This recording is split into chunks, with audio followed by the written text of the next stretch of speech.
Angie Telma, des actualités uniques, dynamiques et renversantes dans le journal TV. Des équipements abordables et de qualité. Batimax, la qualité au meilleur prix. Vous présente Ni Vava. Pic Cristal, penina tena azo antoka. Lolotranao ny fampalalam-baovao.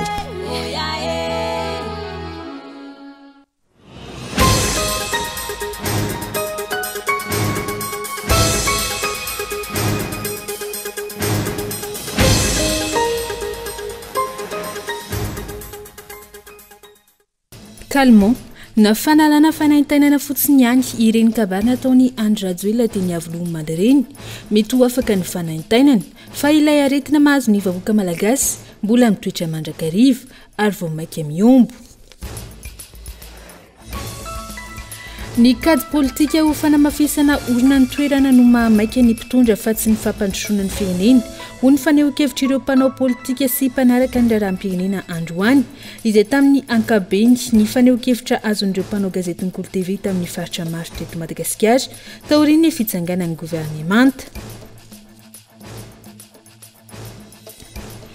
Nivoaka tamin'ny fomba ofisialy androany voka-panadinana bakalorea ho an'ny faritany Antananarivo tamin'ity taona 2024 ity.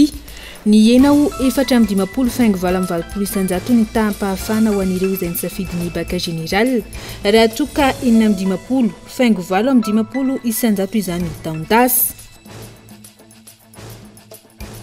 Ahina ho lany tamingana ny varika raha tsy misy ny fandraisana andraikitra injana avy amin'ny mpitondra fanjakana manoloana ireo mpanondrana antsokosoko ny Lemuriando Madagasikara izay efa tokony atao ho mari-pamantarana iraisam-pirenena ho an'ny Madagasikara ho ny teo anivon'ny JERP na ny groupe d'études et de recherche sur les primates de Madagascar.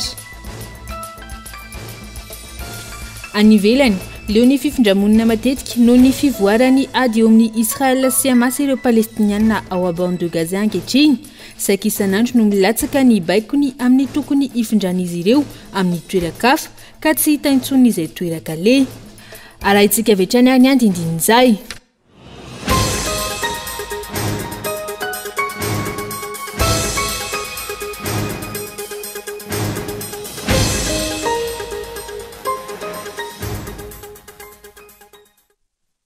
Zoma fahatelo amby roapolo ny volana aogositra taona 2024 fa nitsidika ny tokantrano indray ny tenako amin'ity alina ity miarabanao tonga soa eto amin'ny fampalalam-baovao ny Kolo TV asaiko ianao anaraka ireo vaovao nisongadina hatramin'ny farany toy ny mahazatra ny matoan-dahatsoatra indray no entina aminao hanomboana ny fampalalam-baovao amin'ity alina ity.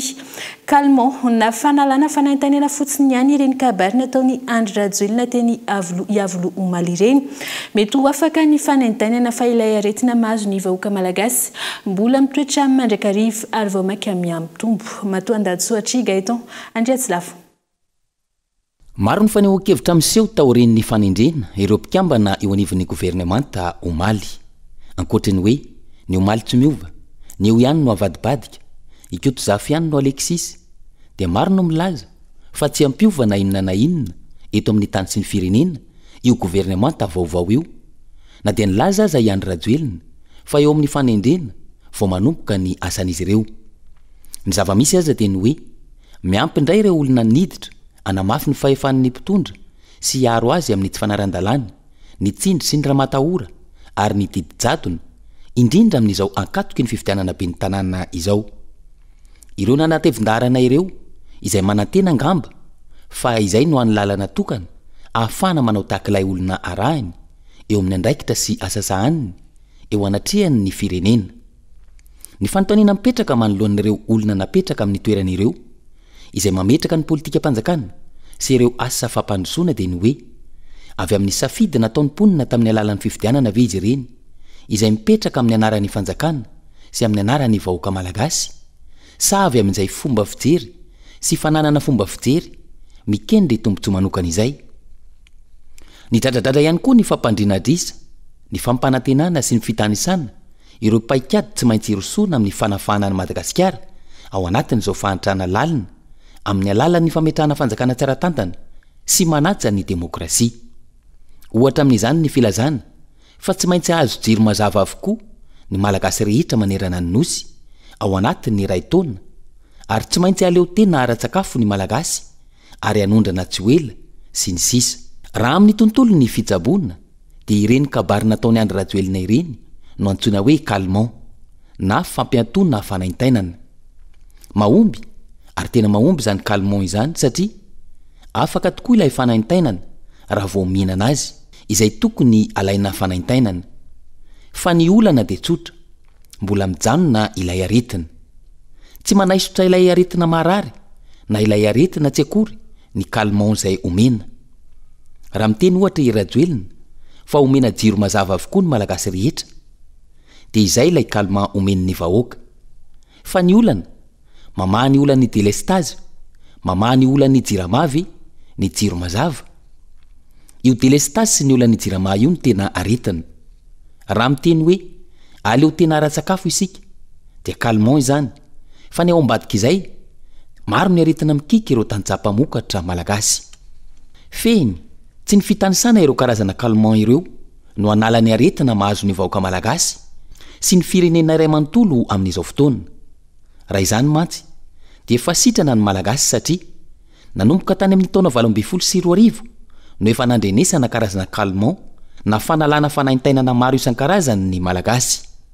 tsy ilay fanalana fanaintainana ny mponina ny olana zo sy adidy ary andraikitry ny mpitondra fanjakana izany fa ilay aretina tsy sitrana ao anatin'ny fotoana maharitra raha firenena ny resahana ilay mpitondra tsy manana politika mazava tsy manana fahaiza-mitantana mandeha anjambany any ka tsy maintsy mivaky loha mitady fanalana fanaintainana ny mponina isaky ny mihetsika misy fetra nefa izany ary miteraka voka-dratsy ho an'ny firenena araka izao efa ianantsika ankehitriny izao zatra toloram-potsiny ny mponina zatra tambazana zatra fanalana fanaintainana ka tsy mihevitra intsony izay tena maharary azy tsy maintsy itsy anefa fotoana ahatsapany izay tena maharary azy izay ka amin'izay fotoana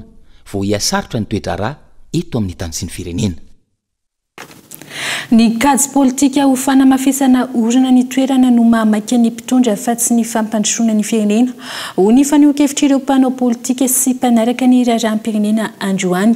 izay tamin'ny ankabeny fanioan-kevitra azo ny mpanao gazety ny Kolo TV tamin'ny faritra maro teto Madagasikara taorian'ny fitsanganany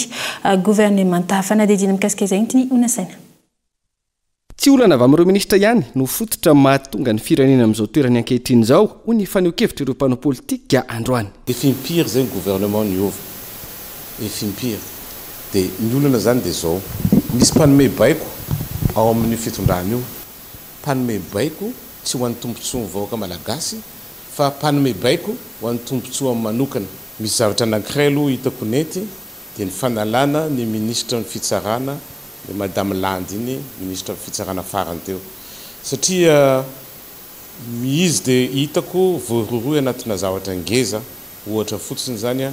misy orinasa hoe DMC zay dia orinasa io zany Baskar Gokani de Baskar JS no tompon'ilay orinasa zay voasazy tamin'ny tribunal de première instance cour d'appel, cour de cassation ary tokony migady le olona satria misy 90 milliards ny takiny fanjakana aminy ary ny fanjakana nitory anazy dia naresy foana zany ny fanjakana le tampoka teo dia nanaovan'le madame ministre iny resaka pile zay pour l'intérêt de la loi raha ny anaran'le izy dia lasa mivadika indray lasa le olona indray no maresy. Ny ovatrany ny ministra fa vao maika ny korosofana ny vahoaka malagasy tsy hany ny olana fa ireo lehibeny ho ny fanioan-kevitra ny filohan'ny rodiben'ny mpanohitra ho Toliara. Premier ministre Tsay Christian efa teo nanomboka tamin'ny 4 juin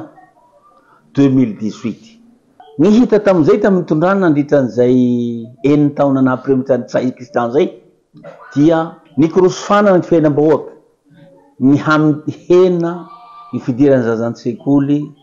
ary ny hamitombo ny tsy fahasalamana mandraky ty androany rasana an'izay ary ino gny nampanantenaina 100 andro isaky mihetsika jerena isaky ny 100 andro raha jerena 100 andro ka faritan'ny zavatra anankiray tsy nahomby fitantanandram-panjakana zay nitarehiny Tsay Christian raha ny gouvernement joro amin'izao fotoana zao io ho sahirana ny gasy fa ny PG zay noresahan'ny premier ministre Tsay Christian nahena ny teti-bola fiasany amin'ny ministera tsirairay tamizy mbola tsy nahena ireny ny zavatra nitranga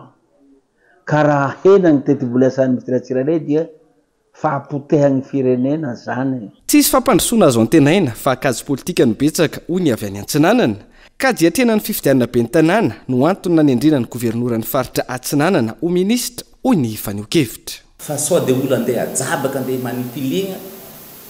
satria ngeza io ministère io mendrika atsika le azo ministère ohatran'io par rapport amin'le RND sy RN5 tsy vita fa manana moyen afahana magnano an'izay fitondrana hagnaja an'le principe rehetrarehetra afahana mamita ny grand travaux ohatrany regny ve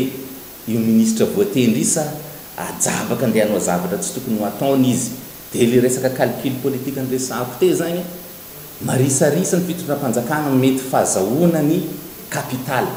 amina communale resahako zagny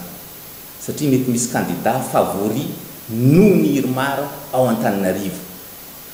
Midika zany zay fa tsy maintsy hitady base stratégique hafa izy raha ohatra ka ho very anazy Antananarivo. Aiza moa m'intéressé anazy voalohany raha resitsika sy province tsy maintsy Tamatave nge m'intéressé anazy. Raha votsitra Tamatave koa zagny izy dia mety anahirana ahafahany hitantana firenena amin'izay fotoana izay. À tout prix zagny izy tsy maintsy hitady tous les moyens izy azahoany Tamatave ho ataony base stratégique magnaraka. Kivy ny mpanao politika fa malahelo mijery no avin'ny taranaka ireo ray aman-dreny. Efa misy tetika politika ao matoa voatafatsaka ny gouvernement tsy avaolana zany ao olona efa presque efa fantatry zareo ihany natsofiny ao betsaka ny olo manga eto Madagasikara fa ny akamakama ihany dia mbotsy ampitirana vaovao dia nitalo ihany mipetraka eo ny fanangana ny gouvernement aloha amiko dia ohatran'ny teny hoe médecin après la mort ihany zavatra io tsy asitrana Madagasikara mihitsy na ataoko hoe imbalo na intivy na impoly iova ry gouvernement iny ty ihany teo ka olona nitsongaina reo olona reo hoe reto indray ny metimety fa reto taloha reto efa lehoany reto ny vahoaka dia mody ny soloana kanefa dia ho hitantsika eo moa fa raha tahaka ny fanantenako aloha dia tsisy zavatra hiovy Madagasikara tsisy zany hoe fampandrosoana zany fa vao maika aza hifitetaka ambany. Ho tsarain'ny tantara ny mpitondra manoloana ny fampiamorana ny firenena sy ny vahoaka ao aminy ho hiatra ny fanio-kevitra. Raha ny yakony fitsanganan'ny gouvernemanta izay hatrany dia miendrika ho fanambadona sy fanambanina ny vahoaka malagasy ny kabary nataon'ny filohan'ny repoblika tamin'ny fanolorana ireo mpikambana mandrafitra ny gouvernemanta omaly izay tsy sasatry ny mampanantena indray ho ny mpamakafaka ara-politika na eo amin'ny lafiny arakolona na teo amin'ny ny teo ihany no avadibadika fa tsy misy olombavao hitondra fijery afa misy mandrafitra ny gouvernemanta ka sarotra ny inona ny fanovana ny fiainam-bahoaka. Henri Florian. Teraka ihany Ambatobevoka nitsangana ihany ny gouvernement tamin'ny endriny vaovao ho ny fomba fiteny. Taorino ny iray volana sy fito ambin'ny folo andro nametrahany ireo ministra teo aloha ny fialana. Raha ny kabary nataon'ny filohan'ny repoblika Andry Rajoelina tamin'ny fanolorana ireo mpikambana mandrafitra ny gouvernement ireo no ataondray mijery. Nametraka tanjona maromaro ny filoha. Voalohany amin'izany ny hoe fanenana ny fahantrana iaina ny vahoaka malagasy. Faharoa ny fampiakarana ny farim-piaina ny malagasy ka ho tohizana ny asa efa natomboka ary ny fahatelo farany hatao ny hampamiratra ny Madagasikara amin'ny fomba rehetra. Mbola mampanofinofy sy variana manilika andraikitra amin'ny hafa ny filoham-pirenena fa tsy mahavaha ny olom-bahoaka misy akory ho ireo mpamakafaka ara-politika. Raha ny zavatra hita mikasika ny kabary rehefa nanolotra an'ireo izy omaly ny filoham-pirenena dia hita fa misy endrika mihitsy ary ohatran'ny hoe fanandeha ataontsika hoe infantilisation zany fanazazana vahoaka sy fanabatoana vahoaka hoe ianao efa nitondra teo tsy ataoko hoe fotoana fohy fa lavalava zany hoe fa manatraika efa fitantanana ra-panjakana nefa mbola mampanonofy ihany ny zavatra mbola hita zavatra endrasantsika nefa ho averintsika foana hoe tena mbola mendrika an'izany ampanantenana zany hoe le vahoaka raha ny zavatra enany amin'izao fotoana izao raha satria le mpitondra tsy niova fa reo ihany zao ny culture fanliana andraikitra tokony elany mpitondra rehetraretra to Madagasikara rehefa ianao zao ny amin'le toerana aza manonona olona ianao fa rono safidinao na ianao a hikarakara sy tondra vaolana na ianao metsa-pialana fa rehefa hitanao fa tsy vitanao loha izy de ajanony fa tsy hoe hitamin'ny androny anina tamin'ny androny anina jerevantsika zao ny jiramana-panantena ny filoam-pirenena aiza le izy tsy vitany vava zany ny resaka côté teknika ary mila tena vrai technicien président de la république fa tsy resaka esprit d'appartenance ny indrina olona fa izy le tena technicien na mafisiny ty mpamakafaka ara-politika ety an-trano fa fitakasalainga ny filazany ny filoha fa matoky antsika ireo mpamatsy vola amin'izao fotoana izao tsy ninahavoafidy ny filoha Anne Rajoel ho mpitarika ny Sadek manomboka amin'ny taona 2024 ary ninahavoafidy ny ministra teo aloha Edgar Razafindravahy ho sekretera général ny COI na ihany koa ny mahafiloha lefitra antsika eo anivony ONU ary farany ny fananantsika candidat ho an'ny filohan'ny commissionna ny UA na ny vondrona afrikanina kory no mampandroso ny firenena fa ny asa vita eto amintsika no jeren'ny olona na eo amin'ny lafi ny arakolona izany tsy misy azo antenen'ny ty gouvernementa ity fa mbola manjaka hatrany ny kinamanamana misy critère d'appartenance no jereny fa tsy critère de méritocratie zany hoe tsy le olona mendrika amin'le toerana zany tena de davina fa kinamanamana zay ny zavatra mahatonga an'io de lasa manana fasarotana zany na difficulté ara-tsafidy zany hoe manana fasarotana ara-tsafidy zany le filoha sy le premier ministre nametraka an'le olona dika zany raha ny fijery dia hoe tsy fampanantenana raha jerevana ny kabarin'ny filoha-pirenena rehefa nanolotra an'ireo olona ireo dia hita fa mbola misy fampanantenana ihany tsy izany tsony ilaina fa fiatraikany inona le impact eo anivon'le action gouvernementale zany no de davina ny manaraka fatelo farany de tsika mila ny famirenana fatokisany zao tontolo zao Madagasikara eny fa na miteny ny filoha-pirenena tsy mitombona raha zao zava-misy zao tsy matoky atsika zao tontolo zao amin'ny ankapobeny mila jerevana zay amin'ny resaka diplomatie mila mijery akaiky ny lafiny socio-économique ny mpitondra fanjakana amin'izao fotoana izao izay efa niaiky raha teo fa mahantra sy latsaka katerena ny malagasy iray manontolo mila mahay manavaka ny fotodrafitrasa tena ilaina ihany koa ny mpitondra fanjakana fa tsy ny fotodrafitrasa inkitraingitra toy ny teleferika amin'izao fotoana izao toa atanteraka ankehitriny ilay fomba filazany ny mpitondra hoe tsy mbola nisy tao anaty ny enimpolo taona manao ahoana ny fiainam-bahoaka ankehitriny nandroso ve sany emotra asa aiza ho aiza ilay hoe tsy mila famatsim-bola avy any ivelany eny fa na ireo mpanoratra malagasy amin'izao fotoana izao dia samy mandefa afatra ho an'ny filohampirenena avokoa manam-porofo izany ity ampahantony-kalo no soratany nala tiana ity mialatsiny aminao ary filohan-tsaina fa ity misy teny mba tian'olazaina tsy hoe te andrava dia manao besaina fa zavatra misy ka ho tantaraina lazainao mandroso n'ilay gasikara mandroso makaiza dia azo ifambara mandroso dia miemotra andeha ho any afara sa kosa mandroso any anaty adalàna 700 megawatt taloha ny resahana mba hanazava ny trano sy lalana jirona koa nefa nindrina farana izao mainso kitroka tramo fianarana lay asan-dahaly to tsy haiko hoe nahoana lazainao fa tapitra sady efa foana kanefa isan'andro ilay gasy efanoana voaroba tsy lera dia lasa misona mba tiana hiazavy tokoa ilay fitiavana fa izay mijoro eto tapitra kiazana gadragadraina izay ty tanindrazana dia izay mamotika indray ny tambazana hazavao aminay etokolo ilay mora fa tsy azonay pokina vodimponoana mora mbakaina sy mora jonoana sa mora volosana fanoabadoina fa notaniana mipetraka tony ka hialana tsiny ry filohajaina tsy entina andeha hanonganana akory fa tenina tsipy raha toa manan-tsaina izay mahakasika an'iny fa eo amin'ny pejy ny toekarena kosa indray mbola sarotra ny atongavana amin'ny fahaleovantena na fahavitantena ara-tsakafo eto Madagasikara raha tsy miditra anatin'ny révolution agraire na ny fanovana ireo rafitra entina hifehezana ny famokarana ny fanjakana ho ny pahy-toekarena na ny heviny ny mpitondra fanjakana eto amin'ntsika izay diso makatahaka loatra ndry zareo tandrefana raha tokony akatahaka ny politika mpamokarandry zareo aziatika antony tsy mampandroso ny firenena raha ny fanazavana Daniela Minoarso tsy maintsy tratra anatin'ny fotoana fohy ny fahaleovantena ara-tsakafo amin'ny alalan'ny fampitomboana ireo vokatra anatiny toy ny vary sy katsaka mangahazo Andry Rajoelina omaly tamin'ny lahateny izay nataony nandritra ny fanolorana ireo mpikambana anatin'ny gouvernemanta vaovao ny atongavana amin'izay fahaleovantena ara-tsakafo izay mbola sarotra ho antsika eto Madagasikara.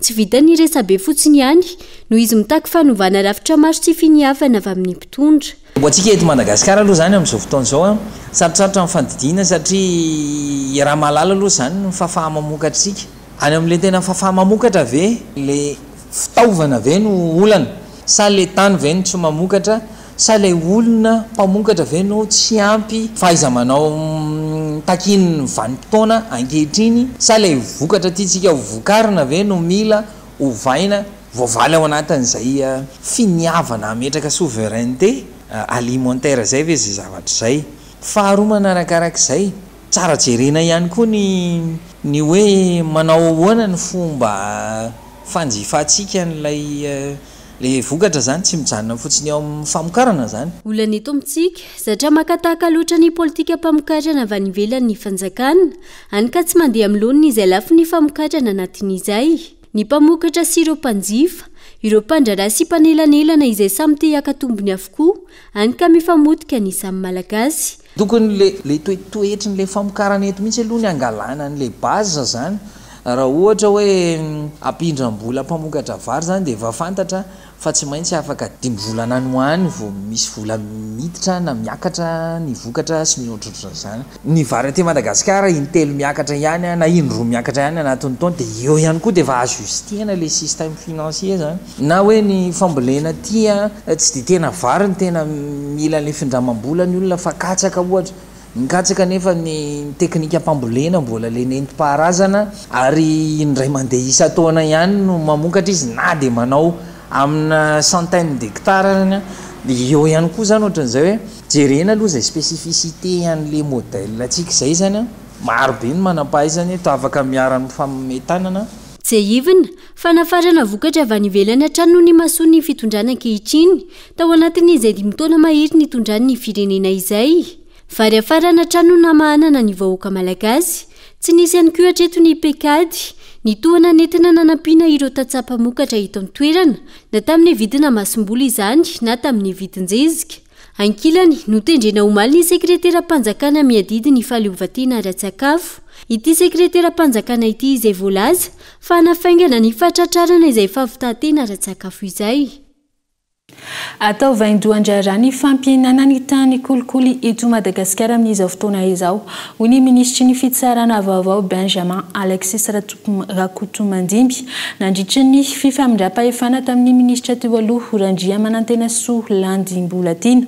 teny Faravohatra Androany tsy maintsy manao tatitra isam-bolana ireo lehibe ny fitsarana afantarana ny lesoka sy ny olana misy hoy hatrany ity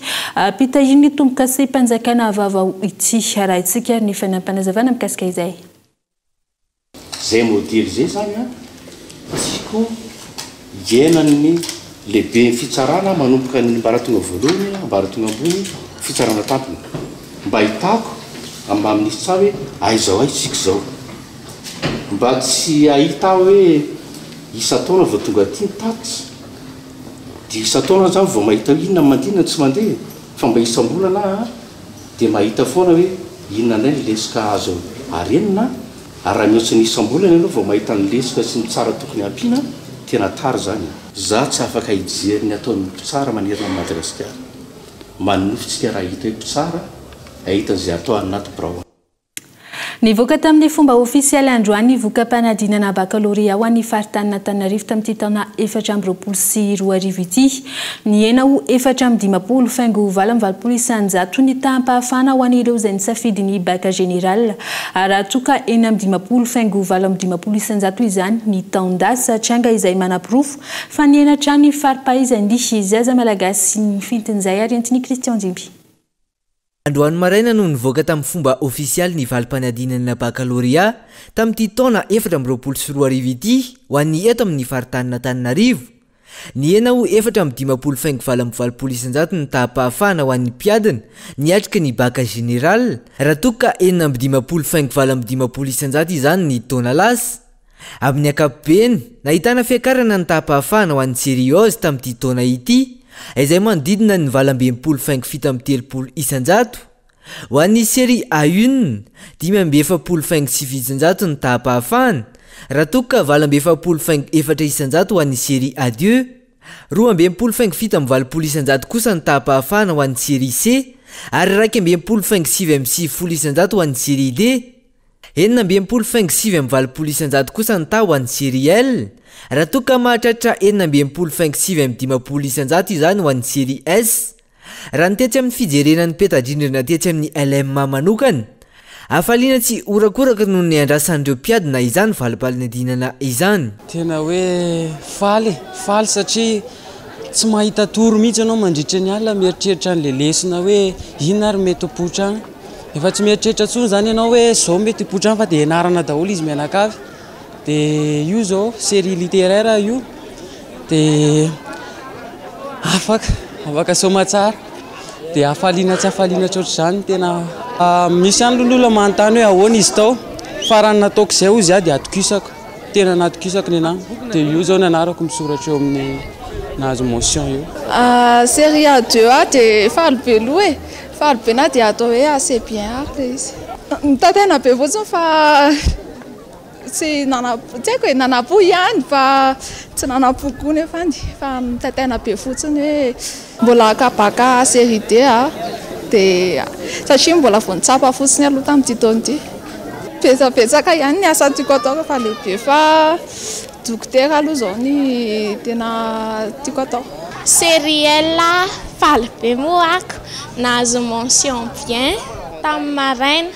fa ela be le izy vao mivaly dia izay nampitaintaina kely. Efa napozina kosa ny tsy fahafahana hoy ireo mpiadina sasany, tsy natao akivy izany fa natao anatsarana ny amin'ny taona manaraka. Série L dia somary sarosarotra le izy, efa napopoizina ihany. SS satria série L dia tsy dia maha SS. Fafehezana leçon ihany zany tena hitako hoe mila reny, leçon mila fehezina tsara. Za zao série A2 dia raha ho anahy izy aloha zany tsy tena ombony tamin'ity aloha zany e, fa sy maninona fa amin'ny herintaona indray manarina dia tsy azoko androany le izy dia mety azoko rapiso indray sy maninona. Taiko sarotra tany zao dia zaka matematika aloha sarotra dia histoire géo teo ihany sarosarotra hoe za aloha tena tsy nanapo hoe tsy ho afaka fa nantahotra koa raha taty vao hoe hita hoe aty zany mijery an'le falany dia tsy afaka dia le nionona tamin'ny tsy fafahany iny dia tsy manarina indray amin'ny herintaona. Ho an'le tsy afaka moa zany dia mampahery satria izy ity moa zany tsy hoe natao dia hoe tsy afaka dia akivy, fa iny ary ny tena tokony izana hoe aleo raha ngahy fosaka indray mandeha aloha ity dia tena angalako mention mihitsy, izay ny tena mety dia courage daholo anzy. Mihena isa taona araka izany ny faripahaizan'ny zaza malagasy raha tsy jery afa-tsy ity valim-panadinana baccalauréat 2024 ity,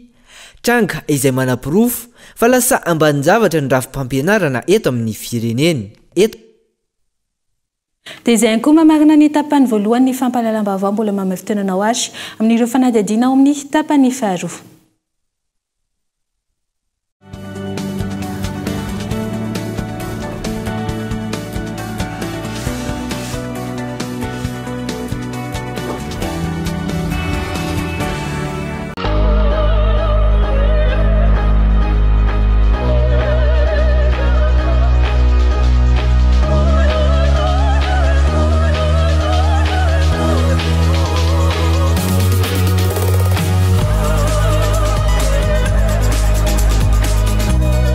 Giga stylé. Avec maintenant plus de data, profite de nettement 25 000 et c'est 4,5 gigaoctets d'internet. Et c'est toujours à 25 000 arrière. Tape vite le dièse 322 étoile 8 dièse.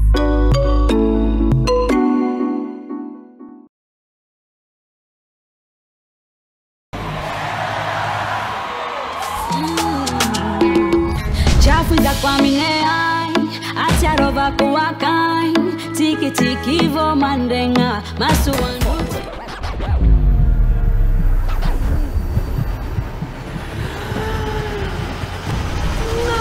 Amin'ny manaraka Big Crystal, penina tena azo antoka.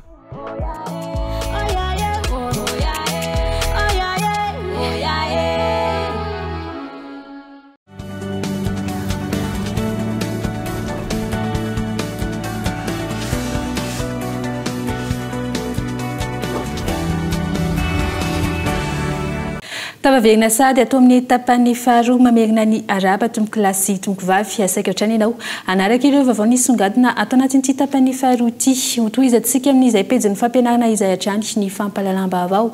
isan'ny antony mampiendanja ny fampianarana eto Madagasikara ny tsy fampiny fahaiza-manao ireo mpampianatra manoloana izany miditra antsehatra ireo mpiara-miombonantoka manome fampiofanana ka isan'ny setraka izany ireo mpampianatra Frama atao amin'ny distrikana Tsimindrandro anatin'ny tetika be azo Yonasaina.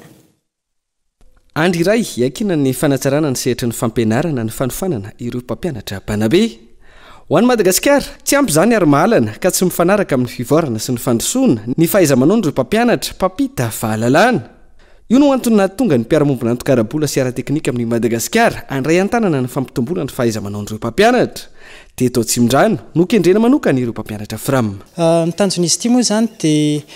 informer mpampianatra eny amin'ny mpampianatra Frama hozy isika na enseignant fonctionnaire ary mpanabe ny amin'ny tontolon'ny association ihany koa. Ny formation na ny renforcement de capacité omenan'ny zareo dia momba ny tontolon'ny fampianarana moderne na apprentissage moderne hozy isika misy 10 ny module nampitaina ho andry zareo anisan'izany ohatra ny apprentissage socio-émotionnel, ny apprentissage VAC, communication efficace. Mpampianatra Frama satria ngamba fantatritsika fa ry zareo ireo dia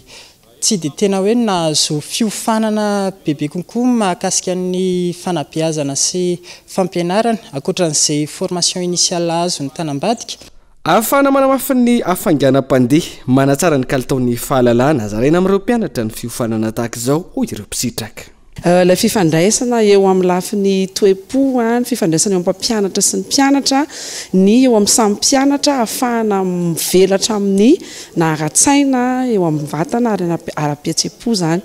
dia zay ilay fifandraisana izay natao etiety kokoa fa tsy hoe mpampianatra sy mpianatra fotsiny manao fahalalana. Le fomba fampiainana an'ilay fampianarana tsy voabahana any anatin'ny boky, tsy voabahana ao anatin'ny fanendrehana programma fa tena hoe mampiaina an'ilay fampianarana miaraka amin'ny mpianatra mivantana, fampandraisana anjara tanteraka sy mivantana amin'ny mpianatra ihany koa satria somary voafepetra ihany zay tamin'ny fampianarana teo aloha fa zao izy tena hita hoe ilaina atao malalaka tsara mihitsy ka fampandraisana anjara amin'ny mpianatra. Naharitra 5 andro ny fanofanan'ireo mpampianatra Frama sy avy amin'ireo fikambanana tsy miankina amin'ny fanjakana nanomezana azy ireo ny fahalalana ho ampiarina amin'ny taom-pianarana ho avy io. Ankoatra ny fampiarana andrasana amin'ireo nisitraka ny fiofanana ihany koa ny fizaran'izany izany amin'ireo mpampianatra Banabe hafa. Eo ny ara-tsaina fanomena vatsy ilaina amin'ny fiainana andavanandro ihany koa ireo mpampianatra manoloana ny fahasahiranana ankehitriny. Ny masovo Amerikanina, UNESCO, ny GCI Maindéleo, ny fikambanana vanon-kolakana no isan'ny mpiara-miombonantoka tamin'ity fampiofanana andihany voalohany no karakareny tetikasa be azo teto amin'ny distrikana Tsimindrano ity.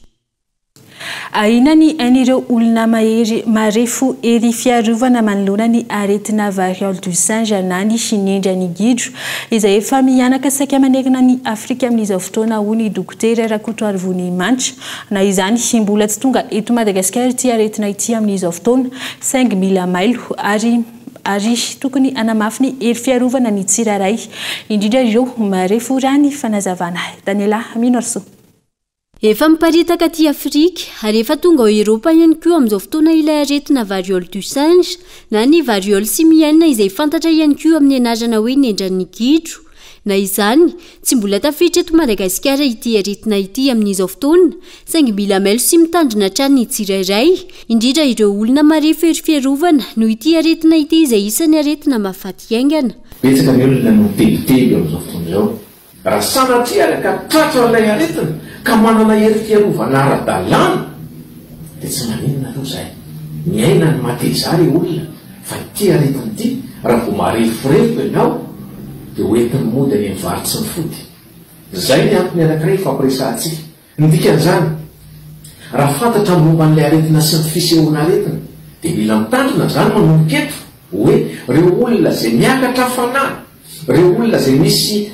fisehoana areti-koditra miaraka amin'ny hafanana miakatra na kibotsibotsiny io na tasitasy io na inona dia tokony anatona tompom-pitsaboana haingana dia haingana. jeivina ary entina mora mifindra ny variole du singe na ny nendra ny gidro raha ny fanazavana trany tsy misy afa-tsy ny fanajana ireo fepetra fiarovana tahaka niny tamin'ny valana retina covid-19 ireriana araka izany dia ny fanasana tanana matetika amin'ny ranon-tsavony ny fampiasana gel désinfectant ny fanajana ny elanelana sy ny maro hafa ary ny fampitomboana ny hery fiarovana no entina misoroka izany. Voalohany zany raha fehizitsika dia hoe mora mifindra dia mora mifindra dia aretiny ity. Ny olona ny mety hamindra azy eto amintsika fa tsy hoe biby avy any ambita ny kory no tonga eto Madagasikara hamindra azy amintsika fa ny olona samy olona dia fadina ny manao fasafasy, ny fasafesy, ny PDB bosabosy, ny bosafesy, PDB zavatra fadina tsy tokony atao. Misy manao an'izany enge. Dia izao mila mitandrina nareo izay tsy manana hery fiarovana ara-dalàna. Mila manana hery fiarovana ara-dalàna atao finanana sakafo ara-pahasalamana. Ilay manao mihetsiketsika kely amin'izao andro ririnina izao ary mba azahoana hery sy tanjaka ny torimaso indrindra indrindra. Araka ny fanambaran'ny OMS na ny Organisation Mondiale de la Santé ny 14 Aogositra lasa teo anatin'ny amehana ara-pahasalamana iraisam-pirenena indray izao tontolo izao. Firenena maro no efa nanakatona ny sistany hatreto saingy mbola tsy sanjany kosa i Madagasikara. Aina olany tamingana ny varika raha tsy misy fandraisana andraikitra enjana avy amin'ny mpitondra fanjakana manoloana ireo mpanondrana antsokosoko ny Lémurien de Madagascar izay efa tokony atao ho mari-pamantarana iraisam-pirenena ho an'i Madagascar. Hoy teo anivon'ny Japana ny groupe d'études et de recherche sur les primates de Madagascar tamin'ity androany ity fanadidina. Aina olany tamingany 5.7 isanjaton'ny varika izay tsy fahita raha tsy eto Madagasikara amin'izao fotoana izao. Hoy ny teo anivon'ny GERP na ny groupe d'études et de recherche sur les primates de Madagascar androany. Tsy misy hena masintsony izy ny fanondranana antsokosoko ity harem-pirenena ity na teo aza ny filazan'ny fanjakana fa hoentitra amin'ny fampiarana ny lalàna. Tokony ireo atony kotrika ireny fanondranana tsy ara-dalàna ireny no tena saziana fa tsy izay irakiraka aty ambany hatrany. Tamin'ny herinandro ambony tamin'ny 13-14 août eo tao amin'ny Carleton nanao le forum national sur la corruption ici ny trafic na faune sauvage. Voaingana zany taony filohan'ny Loholona président Loholona tao ary niteny enjana mihitsy ny hoe tena piarana lalàna etsetraetsetra nanatrika tao izy fa vao vakomalina nisy andreny tratra indray le sokatra. Ndikan'izany hoe zany efa miteny le filohan'le olona kanefa mbola misy samy manao ihany. Inona moa ndikan'izany zany mieritreritra le olona manao andreo fa ny lalàna eto Madagasikara zany manao foana zay satria mety raha tratra eo zay misy manavitra ny lalàna ne tsy miatra satria tsy misy modèle exemplaire saika le transporteur kely foana ne no migadra eto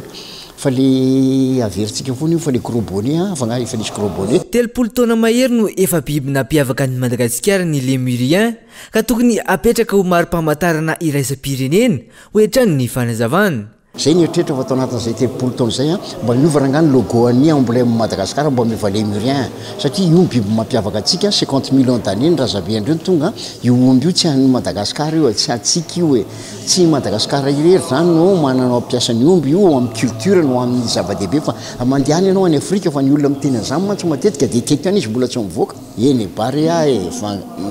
mandehany ianao any velany fa niteny olona hoe antsy anareo io saloranareo fotsiny io fa tsy anareo dia io ny atoko avampizahatany eto fa tsy jero. Ankilany no mariana dia tsy tsimba zaza androany ny fankalazana ny 17 taona ny orenan'ny GERP na ny groupe d'études et de recherche sur les primates de Madagascar.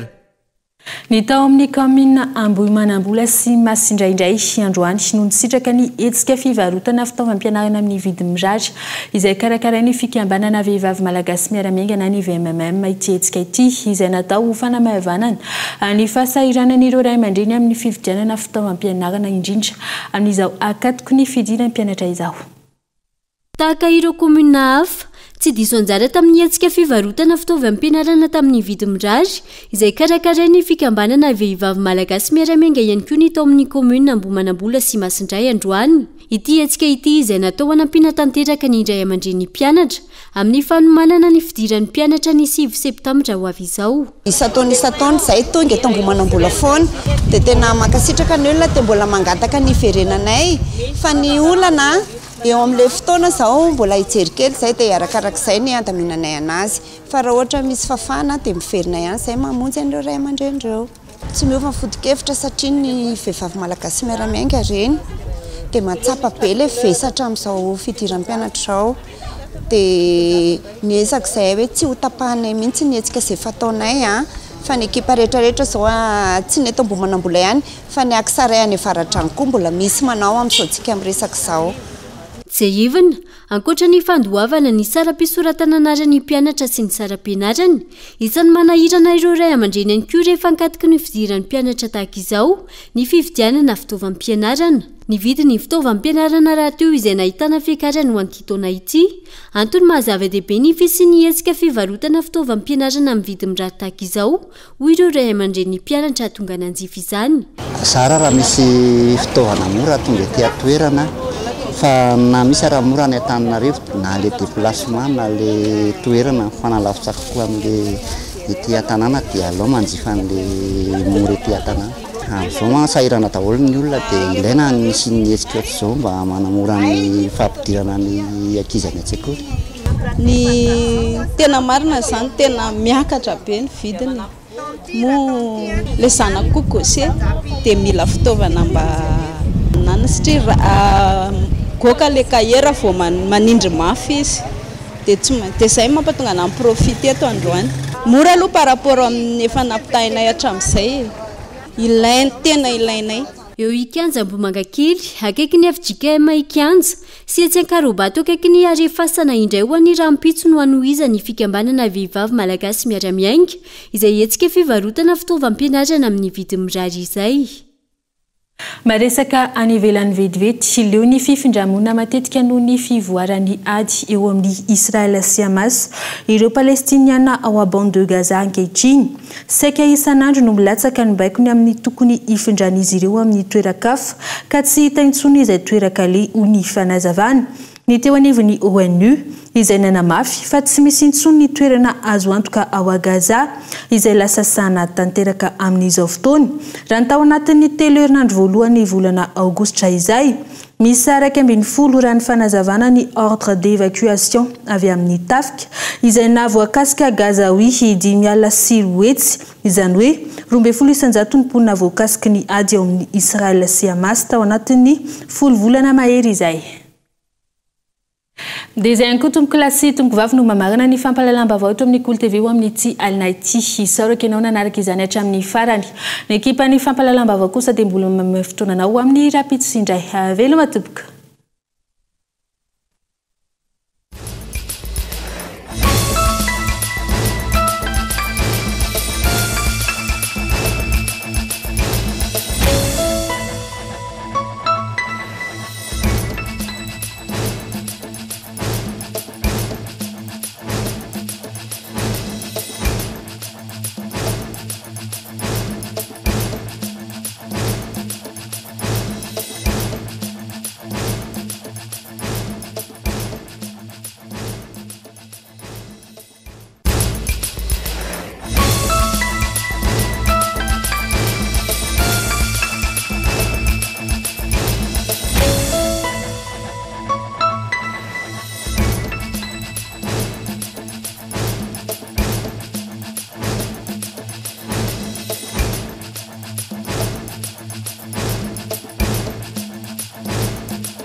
Bic Cristal, penna tena azo antoka. Vous a présenté Ni Vavao.